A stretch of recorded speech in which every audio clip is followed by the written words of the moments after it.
Robin, most of my life I've been wondering whether God exists, what's God like, in a fairly digital way, on or off. We're at this conference on alternative concepts of God, and it's like being in a blizzard with all of these different ways of modifying God. I'd like to go through them with you as a metaphysician, to go through some of these concepts and see how you can analyze them. So let's do that. What are some of the concepts, and how do you see them?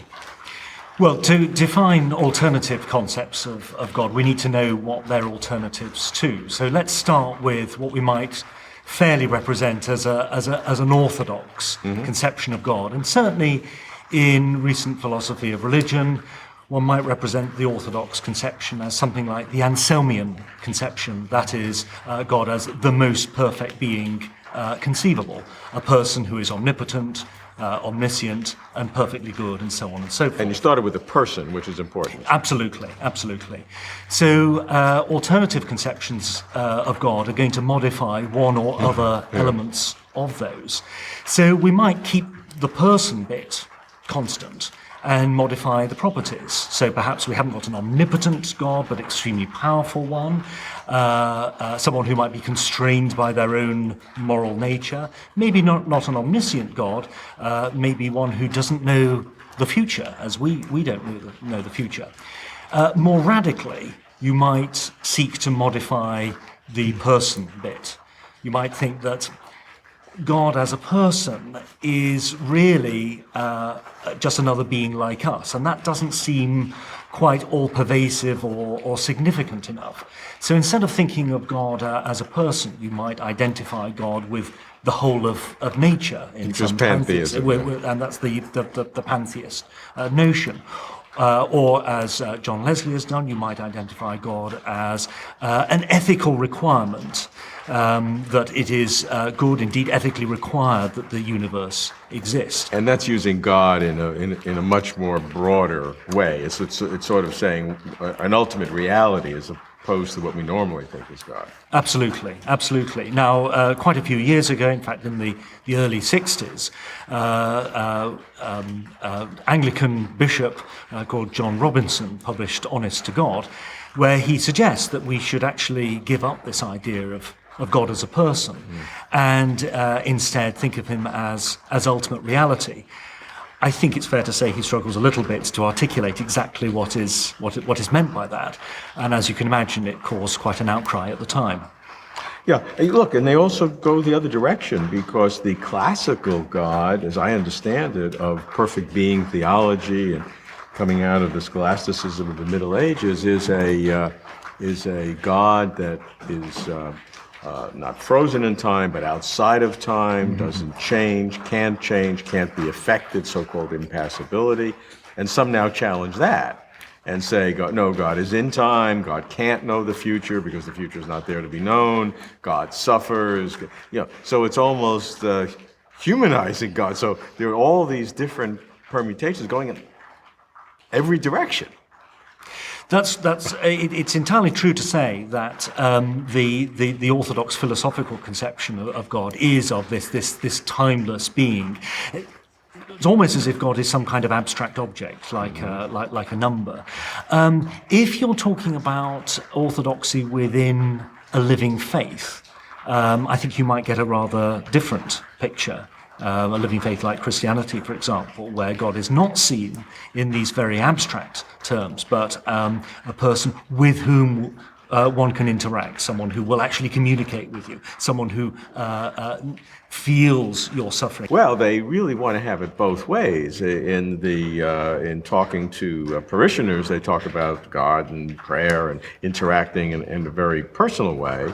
But much of the deep theology still maintains the perfect being theology of God being this a timeless entity, and they come up with some very complex ways how a timeless entity can react to prayer because the prayer is occurring, not after the prayer. So distinguishing between explanatory and temporal things. So they try to do both. Is that consistent? You might represent what theologians and philosophers of religion as doing as something akin to scientists coming up with a sort of deep level theory about phenomena that we can understand on an everyday basis. So whereas, the Christian will pray to God, assume that God will hear them and so be affected by them, so you might underlying all that kind of ordinary understanding of God have these higher level theories. Even so, just as scientists surprise us sometimes with what they have to say about the nature of the world, so I suspect some of these theological and philosophical theses would rather surprise. Now, some of these alternative yeah. concepts hope to make the concept of God more consistent, recognizing that those inconsistencies, Yes. like pantheism, like God is the world, so you eliminate a lot of these problems. I mean, that's their claim, that you're more consistent with a reality. Granted, you have to give up God's transcendence or God as a person, but at least you have something more coherent. I think it would be true to say that what's motivating some of these alternative conceptions of God is the need to have a God that's going to provide the kind of religious role that we want God to play. So if one thinks, and indeed this was one of the points that John Robinson made in Honest to God, if you think of God as simply being a person, admittedly a very powerful person, but a person like us, that rather relegates him to the role of, as Robinson put it, a kind of a rich aunt in Australia, living at a distance, but occasionally keeping a benign eye on what we're doing and helping us out from time to time with a little bit of handout. God should be all-pervasive. He should be around us and be absolutely the ground of existence in a way that a mere person could not be. What about this concept of value and goodness as being not just something pleasant, but being really the progenitor of everything, including possibly even God? I have to confess that I have a problem with the idea that the world could exist because it's good that it does.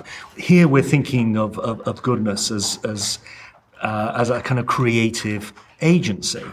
Now, as Leslie points out, we can't think of that in causal terms because a cause is something that exists, and it's something that exists before, typically, the thing that it brings into existence. We should not think of the creative agency of goodness in causal terms, but in teleological terms. So that is in terms of purpose.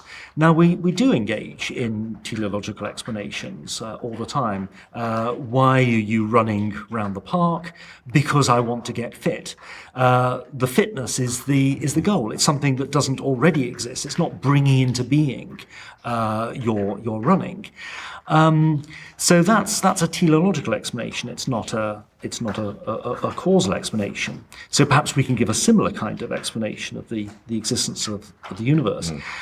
I'm not convinced it works because in the case of ordinary teleological explanations, like I run in order to get fit, there is what one might call a causal surrogate of the goal.